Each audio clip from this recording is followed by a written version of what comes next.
तो काफ़ी बच्चों की क्वेरीज़ है कि सर रिजल्ट में मार्क्स शो होंगे या फिर नहीं होंगे। पास जैसे कि यहाँ पर मेंशन है, पास लिखा होगा। प्रमोटेड जैसे कि यहाँ पर मेंशन है। कंपार्टमेंट जैसे कि यहाँ पर मेंशन है और फेल जैसे कि यहाँ पर मेंशन है।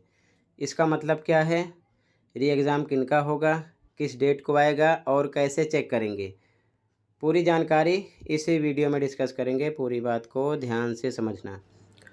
तो सबसे पहले आप ऑफिशियल सर्कुलर देखो जिसमें डेट मेंशन है कि किस डेट को आपका रिजल्ट आएगा, ऑनलाइन या ऑफलाइन। पहले आप ये चीज़ क्लियर करो, फिर आगे हम बढ़ेंगे। ठीक है, ध्यान समझो, सारी बात इसी वीडियो में समझाएंगे। ओके, अब यहाँ पर आपको समझना है कि रिजल्ट जो आपका आने वाला है बच्चों, सबसे पहले classes 1st to 4th 6th and 7th का, इनका आएगा 26 मार्च 2025 को। वो भी आएगा बच्चों ऑनलाइन। ठीक है, इसके बाद में classes 5 8th 9th and 11th का आएगा 29 मार्च 2025 को। वो भी आएगा ऑनलाइन। ये बच्चे 1st to 4th 6th 7th वाले कंपार्टमेंट या फेल नहीं होंगे, ये अगली क्लास में जाएंगे। लेकिन ये बच्चे classes 5th 8th 9th and 11th वाले, इनके रिजल्ट में पास, प्रमोटेड, कंपार्टमेंट और फेल ये सब चीज़ें मेंशन होंगी। इनका रिजल्ट 29 को आएगा ऑनलाइन।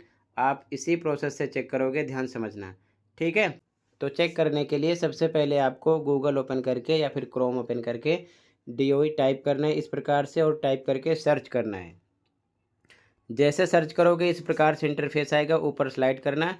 यहाँ पर आपको फर्स्ट ऑप्शन मिलेगा edudel.nic.in, यहाँ पर आपको क्लिक करना है। ठीक है, जैसे क्लिक करोगे इस प्रकार से इंटरफेस आएगा। यहाँ पर आपको दिख रहा है एग्ज़ाम री एग्ज़ाम रिजल्ट 2023-24 लास्ट ईयर का है, कंपार्टमेंट का। लेकिन यहाँ पर 2024-25 अपडेट हो जाएगा। ठीक है, ये चीज़ ध्यान में रखना। ठीक है, तो यहाँ पर आपको क्लिक करना है। ठीक है, जैसे क्लिक करोगे इस प्रकार से इंटरफेस आएगा। अब यहाँ पर आपको नंबर 1 स्टूडेंट ID पता होनी चाहिए। ठीक है, यहाँ पर क्लिक करके आपको स्टूडेंट ID टाइप करके सबमिट करना होगा। ठीक है, इसके बाद में आगे, इसके बाद में क्लास के सामने सेलेक्ट पर क्लिक करोगे। जैसे क्लिक करोगे क्लास सेलेक्ट करना। ठीक है, इसके बाद में सेक्शन के सामने सेलेक्ट पर क्लिक करना है। इसके बाद में सेक्शन के सामने सेलेक्ट पर क्लिक करके यहाँ पर आपको अपना सेक्शन सेलेक्ट करना है। ठीक है, इसके बाद में डेट ऑफ बर्थ यहाँ पर फिल करना है, टाइप करना है। फॉर्मेट समझो कैसे लिखोगे, जैसे कि एग्जांपल 12/3/2000। ठीक है, इस प्रकार से इस फॉर्मेट में। फिर आगे आपको विजुअल कोड यहाँ पर शो होगा, सेम यहाँ पर फिल करना है। ठीक है, सेम। उसके बाद में सबमिट का ऑप्शन मिलेगा, यहाँ पर आपको क्लिक करना है। जैसे क्लिक करोगे, जैसे सबमिट पर आप क्लिक करोगे आपके सामने रिजल्ट शो हो जाएगा। रिजल्ट किस प्रकार शो होगा, ध्यान से देख लो। इसी प्रकार रिजल्ट आपके सामने शो हो जाएगा।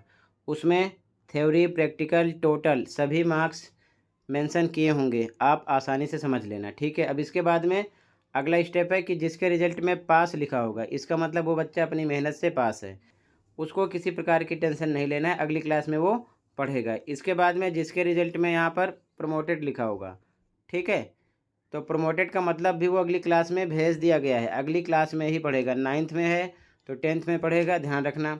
ठीक है, 8th में है तो 9th में, ये चीज़ ध्यान में रखना।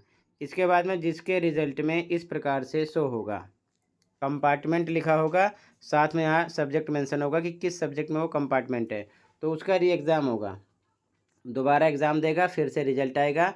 अगर वो पास हो जाएगा तो अगली क्लास में चला जाएगा। ठीक है, तो जिसके रिजल्ट में कंपार्टमेंट लिखा होगा उसको चांस मिलेगा कि वो फिर से अपनी तैयारी करके पास हो सकता है। ठीक है, लेकिन जिसके रिजल्ट में इस प्रकार से फेल शो होगा, इसका मतलब उसके पास चांस नहीं है। 9th में है तो फिर से 9th करेगा, 11th में है तो फिर से 11th करेगा, 8th में है तो फिर से 8th करेगा। ये चीज़ ध्यान में रखना। ठीक है, लेकिन 9th वाले पत्राचार विद्यालय से या फिर NIOS से अगली क्लास में पढ़ सकते हैं, इसी प्रकार 11th वाले भी डायरेक्ट 12th कर सकते हैं पत्राचार विद्यालय या फिर NIOS से। ठीक है, तो इन दोनों के लिए जो प्रोसेस है मैं बाद में आपको डिस्कस करूँगा। अब सबसे इम्पोर्टेंट ये है कि जो बच्चे कंपार्टमेंट होंगे उन बच्चों को टेंशन नहीं लेना है, जितने पेपर आपके हो गए हैं। मॉर्निंग एंड इवनिंग के ऑल सब्जेक्ट आंसर अपलोड हैं, दोनों शिफ्ट के कमेंट में लिंक मिलेगी और मिड टर्म पेपर के भी सॉल्यूशन अपलोड हैं। बस दोनों शिफ्ट के मिड टर्म और एनुअल के 4 पेपर तैयार कर लेना।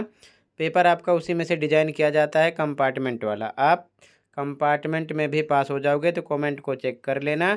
ऑल सब्जेक्ट आंसर अपलोड हैं क्वेश्चन पेपर के साथ। ठीक है, सभी क्लास के लिए अलग अलग प्लेलिस्ट मिल जाएगी और लास्ट ईयर का कंपार्टमेंट पेपर विद सॉल्यूशन भी मिल जाएगा। प्लेलिस्ट देख लेना, ठीक है, अलग अलग आपको मिल जाएगी। तो इतना था इस वीडियो में। कहीं पर कोई डाउट है कमेंट कर सकते हो। वीडियो अपने दोस्तों को भी शेयर कर दिया करो ताकि उनकी भी हेल्प हो सके, इस जानकारी को समझ सकें। मिलते हैं अगली वीडियो में। Thank you for watching and take care. Okay.